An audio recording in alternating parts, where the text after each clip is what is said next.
La compagnie des Griffons organise son 4e Grandeur Nature dans la forêt de Fontainebleau. Amis téléspectateurs, je me présente à vous. Je suis Augure, le chef spirituel des enfants d'Oma.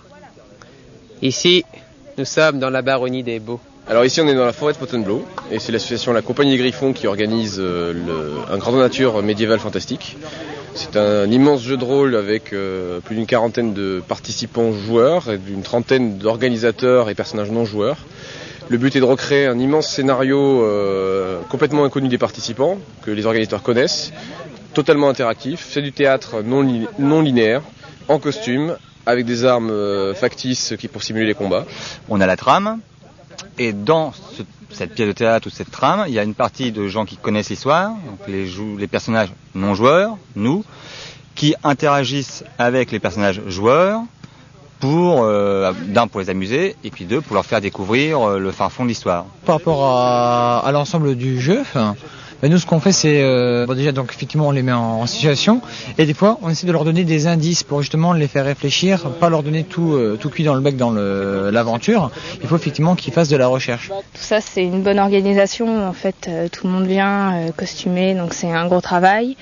On vient à plusieurs, on s'organise, on amène nos tonnelles.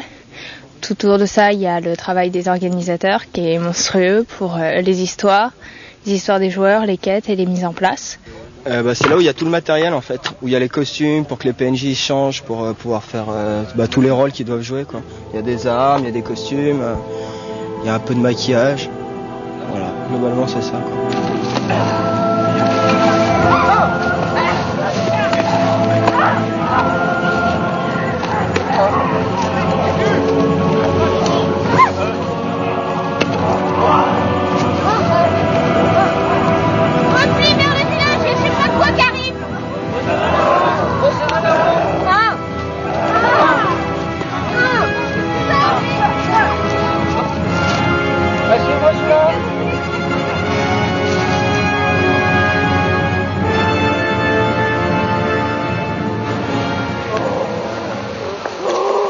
Ça c'est interdit, ce qu'il vient de faire. Non, c'est super dangereux. Il y a des règles à respecter bien sûr, puisque c'est une association qui fait ça. Et puis en fait c'est pas n'importe quoi quand même, il y a une trame, un scénario, c'est un peu comme une chasse au trésor. Et chacun prend son plaisir, parce qu'on a tous une quête différente plus ou moins. Et je dirais qu'il y a une quête générale sur le village, qui appartient un peu à tout le monde, qui est pour tout le monde, c'est le scénario du village, et chacun a une petite quête, qui parfois sont un peu mêlées aux autres joueurs. Il y a quelques quêtes imbriquées les unes dans les autres, et chaque groupe en fait arrive avec une quête à faire. Faut que tu l'enlèves, que tu la remettes. Alors que si je te rajoute une armure invisible, tu iras beaucoup. Putain, ça a pris l'eau vénère. L'armure invisible, ça rajoute des PV. Ça rajoute 2. Ça c'est point d'armure. Pendant 2 heures ou jusqu'à ce qu'il y en ait plus. Donc là elle est détruite vu que j'ai pas d'armure. Quoi, être rognard? Le truc avec le bizarre. Chose noire là-bas. Avec grille devant la tête. Ils servent le dieu de la corruption et de la domination, Visser. Eux servir méchant. Pas connaître Dieu. Oui, eux servir méchant. Moi m'en battre couille. C'est le dieu qui était allié à Donna Mordred. Pas connaître. Visser s'est emparé de la première humaine qui est morte. Enfin, pas la première, mais voilà. Visser a utilisé des tissus organiques morts de Oma Dessala et on a fait des taxes. Le corps, pas l'esprit. J'ai rien compris. Alors, moi je suis donc druidesse vénérant la déesse Nera, qui est l'incarnation de la nature. Et notre culte consiste à respecter le cycle de la nature et donc à vivre en harmonie avec la nature. Chaque personne vient ici pour retrouver à des objectifs propres. Ça peut être de retrouver des frissons d'enfant à cavaler dans la nuit poursuivis par des monstres.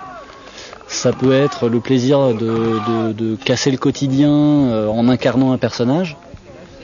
Ça peut être le plaisir d'être entre copains et de déconner juste un week-end en interprétant un rôle qui est là aussi diamétralement opposé à ce qu'on a d'habitude. Ce qui est génial, c'est qu'au lieu de jouer chez soi avec un dé et puis dans une pièce de vivre une aventure tout un week-end dans le noir avec des gens de leur âge, et ils sont dans la nature, ils respirent, ils sont sous les arbres, ils courent après des orques, ils essayent d'attraper des petites elfes pour les mettre le soir dans leur lit.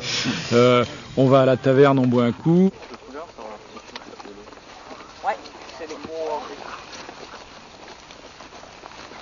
Le but du jeu, c'est uniquement de leur faire peur. On va faire une charge dessus, sans attaquer.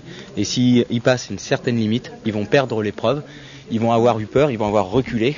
Donc ils ont perdu l'épreuve du courage. Et la première partie de l'épreuve commence.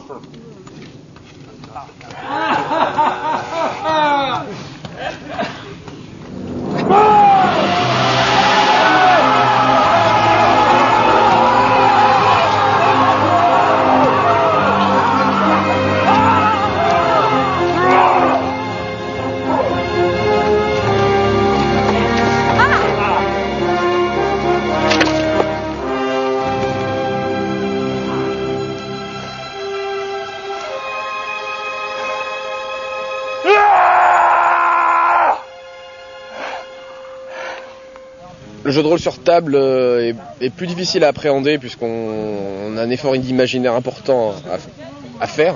Alors que le grandeur nature, on est tout de suite en costume. On a peut-être 5 minutes d'impression de ridicule dans son costume médiéval au milieu de tout ce monde-là. Mais rapidement, c'est comme au théâtre.